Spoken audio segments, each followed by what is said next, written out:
Hey, I'd like to welcome you to another episode of Mission Matters. My name is Adam Torres, and if you'd like to apply to be a guest in the show, head on over to missionmatters.com and click on Be Our Guest to apply. All right, so today is a very special episode. We are welcoming back Philip Ailes, who is the founder and president of Ailes Solutions. And I'm proud to say and to announce is the latest author in our recently released Business Leaders book, and it's a best-selling series. And first off, I just want to say, hey, Philip, welcome back to the show. Hey, thank you very much. I greatly appreciate all that you've done and that you do, and I'm happy to be a part of it. Yeah, so I'm excited to dig into your content today. So your content, or the title of your chapter in the book, My Road to Humanity, and you talked about becoming a mindful leader, renewed energy, renewed purpose. We're going to get into Ailes Solutions as well, but before we do all of that, we'll start this episode the way that we start them all, with our Mission Matters Minute. So Philip, we at Mission Matters, we amplify stories for entrepreneurs, executives, and experts. That's our mission. Philip, what mission matters to you? Well, right now, my mission matters is finding your humanity, getting back to who you are and how you understand the world around you with no excuses, the world doesn't care about you unless you make them care and show them what you bring to the world. And a lot of it has to do with just finding yourself. And then from there, it's limitless.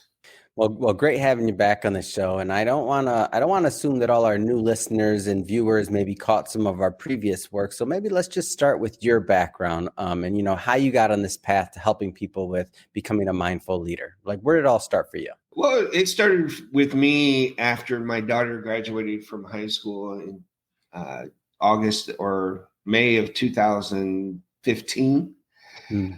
I'd lost my house, lost everything, and I ended up buying a Class A RV because I always thought about it and always talked about it, and I had no other reason not to, because I knew more about other countries than I did my own. Yeah. And with that, I realized that, hey, it'll give me an opportunity to be alone and figure out what I really want out of life. I sat in my RV in a Indian casino parking lot in Oregon because I had no clue how to drive it, turn anything on, or anything. I had to spend 2 days to figure it out. And I told myself, you know what? At least it doesn't get any worse than this. Wow. And honestly, for a single guy, it wasn't bad. I mean, because I had to learn to rely on myself for everything. Yeah. And with that, I drove cross country and ended up coming to Jacksonville, Florida. And I met my wife, and I'd been talking to my daughter about my new perspectives and trying to change who I was, because I realized through multiple deployments and everything, I lost my humanity for Americans. I had it for other countries, and I always held Americans to a higher standard. And maybe just for a second or two to kind of set the table here, tell us a little bit more about before the RV, just so people understand your military history, things like that, so they know what they mean. You mean when they say, for Americans. Okay. Well, I was military police.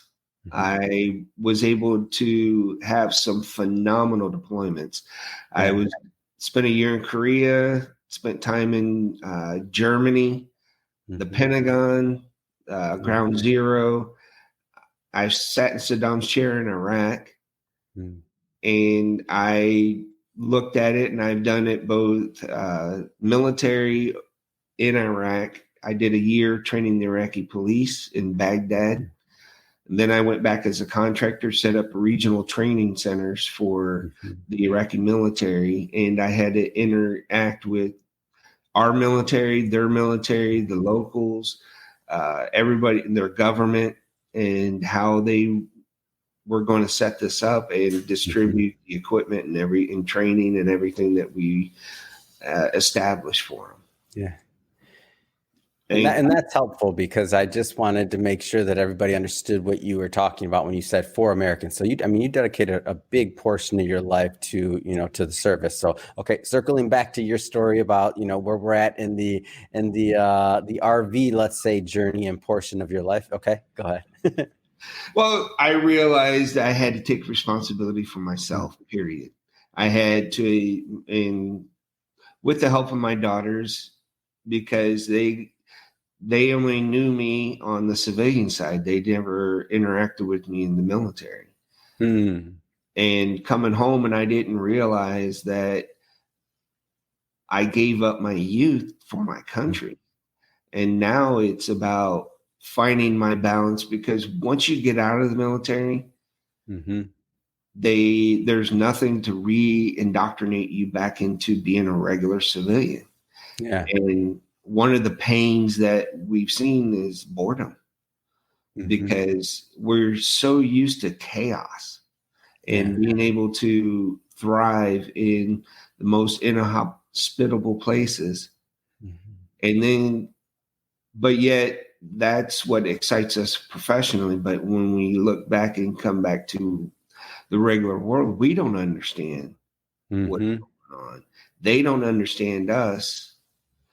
And it comes to a point where somebody's got to go, you know what? I'll take responsibility. Yeah. And it's me and who I am and what I bring to the table, because it doesn't matter anything you did yesterday, because it doesn't exist. And all we have is right now, and we're doing this. And thankfully we can record things like this that others can see later on. Yeah. But what I found out by interacting with a lot of warriors and military from all over the country, because I stayed at military bases because they were cheaper. And so I interacted with veterans all the time, service members, they're active duty, it doesn't matter. A lot of the complaint is, I don't understand the civilian world, because they feel like they can't get anything done. Well, it's because when you go back in the civilian world, you don't have that structure that you're used to. And a lot of the civilians will tell you, man, it's a cutthroat world out there. Yeah. And now you're competing with the 99% of the population that never served. And they understand themselves or their world a lot better than yours. And they believe stereotypes. Yeah. And when in this part of your journey, when were you introduced? If you remember, I don't know if it was like just this moment or it was a book or something else. Like, when did this concept of mindfulness kind of enter your vocabulary, and you figured out like, oh, like this is where the direction I should be heading? Well, that all started with an ex-girlfriend. I found out she would push my triggers intentionally to gain a certain response. And when she let me know about that, because before no one ever said anything and I got manipulated by whomever. But now I understood that, oh, they do it on purpose. So wait a minute, I can take control of that. And instead of taking everything personally, I look at it and go, well, it's just your opinion. Yeah. And that's significant, by the way, for people listening, because there's many relationships that can be like that. Just in general, it could be coworkers, it could be in the workplace, a lot of different things. So letting people, taking back control, that's interesting. Go ahead. Yeah, that's exactly what it is. It's, for me, the mindfulness and self-awareness and the emotional intelligence all working together to give you the better understanding of the world around you. Because a lot of times our ego and our pride put on these filters that skew what's really going on. Because honestly, a situation's a situation. There's no right or wrong. It just happened. And what are you going to do when everybody thinks they're right? Right. And part of that is knowing that I learned as a facilitator in Iraq that I didn't care about the outcome because it was about getting something done. And I was sitting with all the decision makers that were wanting something to happen.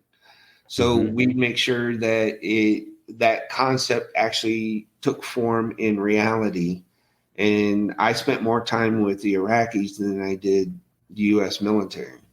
And so I got to hear their stories. There's no difference between us and them other than geographic location or our cultures and stuff like that. But we're human. Yeah. We all are in this planet together. And that's when I realized, wait a minute. It's my thoughts, my beliefs, my everything that's driving me. And who am I to judge anybody else? And vice versa. There nobody's has the right to judge me, but God. And what you bring into this world is the positive side, because I've seen the horrors of humanity and how we treat each other and everything like that. And I realized here in Jacksonville, because I wasn't getting any of the contacts or anything that I felt I wanted, I said, you know what? Screw it. I'll just be the good I want to see in the world. Wow. And I've kept that philosophy for the last 6 years. I had to actually remember exactly. Yeah, it's been 6 years. And I think it blows my mind. Yeah, time flies sometimes on this stuff. I mean, just being an entrepreneur, being out there, and we'll definitely get into ALE Solutions and how you're helping your clients. But before we do, I do want to pull one kind of component out of the book. So again, and for everybody watching, you pick up a copy. Like, great book. Just so you know, we're going to pick out some of this, but we're not going to give you everything because we do sell books. So we want you to go grab a copy, of course. The link will be in the show notes. But that being said, so one of the things you wrote about: renewed energy, renewed purpose. What was the inspiration for that? Actually, that came out of COVID. Because one of the hardest things to do, the concept came up right as COVID was happening. And most of the people expected 6 months. Well, 2.5 years later, like with me, the psychological end of it, to where I was such a performer, and I just got things done, and not having that ability because nobody's interacting was detrimental. It kind of put me into depression. And because, I mean, literally, I couldn't do anything for the first time in my life that I was forced to be separated. And that was very disheartening when you're just pushing out and everything. They go, okay, quit.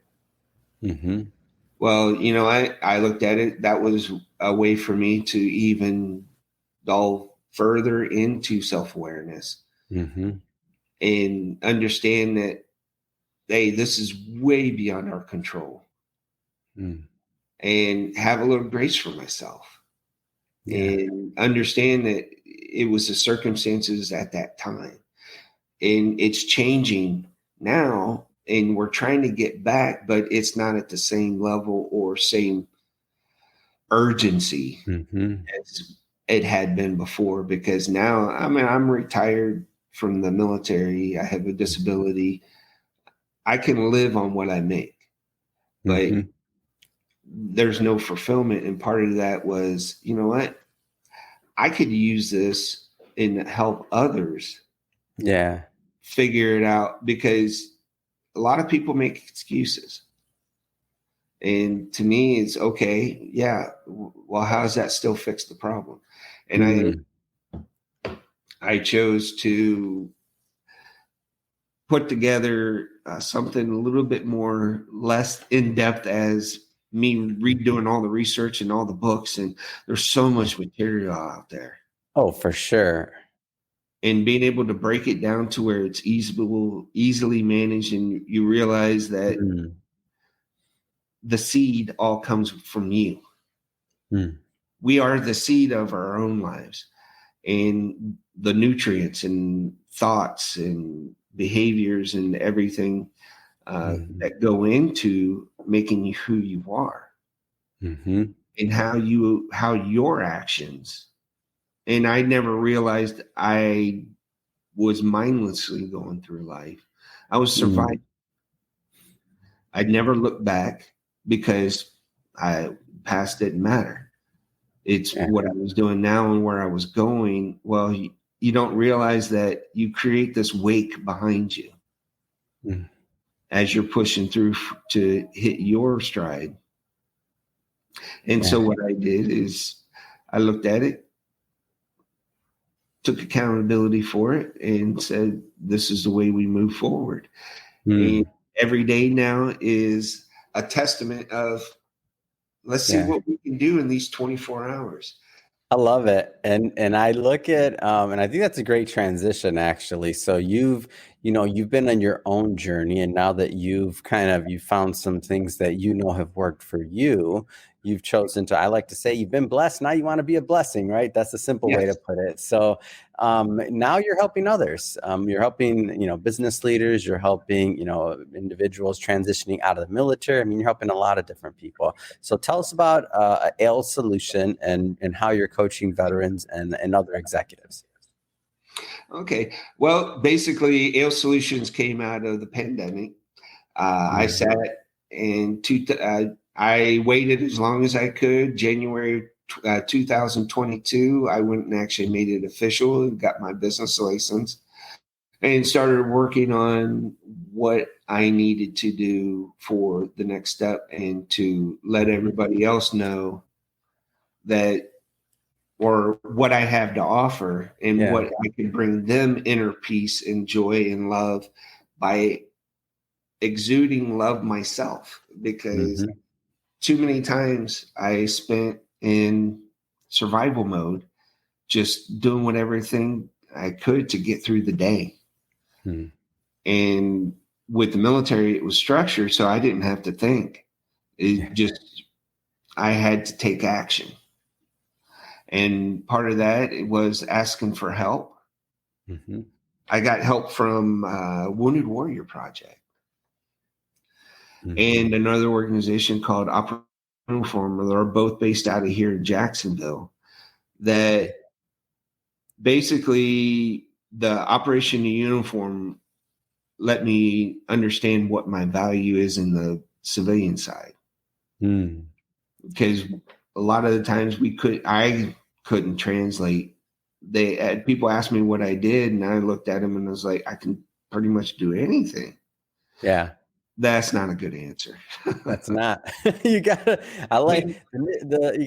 pick that niche. Yeah. And that for me, that was the hardest part, is because how do I narrow this down to just one thing when the military taught you to improvise, adapt, and overcome every situation. And if you don't know it, learn it. And that's kind of my approach I took with the emotional intelligence when I first read Daniel Goleman's book, Emotional Intelligence 2.0. And in his book, he was just talking, nothing he said was brand new. Nothing was enlightening.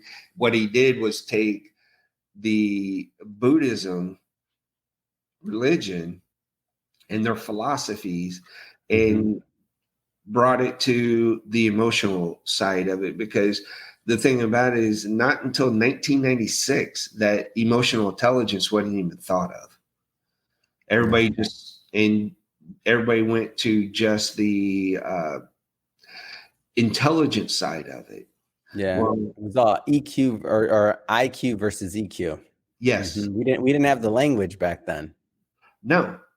But all this information has been out there for thousands of years, and it's about you and Mm. finding you know what? Stop griping about other people. Don't worry about other people. They're not in your control. Yeah. If you don't love yourself more than everybody else, you lose Yeah. because you're not living up to your full potential of your capabilities and what really desires that you have for living your happiest life. Yeah. And I think that's a goal that everybody should look towards, is knowing how they really fit in and having grace for themselves. Because I think we're our own worst enemies or critics, not enemies, critics. Yeah. And but with that, of getting, and I could see this being applicable to even teenagers in high school, and when you get them at junior high to where they realize, you know what, the next 4 years are just 4 years in your life. Mm-hmm. What are you going to do once you're done? Because that, from 18 and on, if you can go into it and you can control your emotions and the way you feel about things, and having that, I consider it like that James Bond reaction. Yeah. Cool collective in any situation. And then you can release that energy in a more productive way at another time. Mm. And not everything is life or death. And that mentality that I had for most of my life was life and death, survival. Yeah. And I refused to run. So let's just say I ticked a lot of people off. But you know what? My heart was always pure. Yeah. And I told the truth. Mm. And the people that had the hardest time with it were the ones that were crookeder than heck, that were going against every principle that the United States military had. And I would dime them out at my own detriment. And I realized when you fight every single battle, people stop listening. Yeah.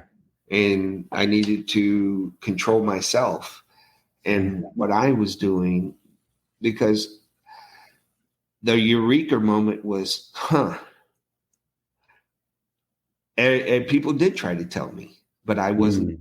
I thought I knew better. Mm-hmm.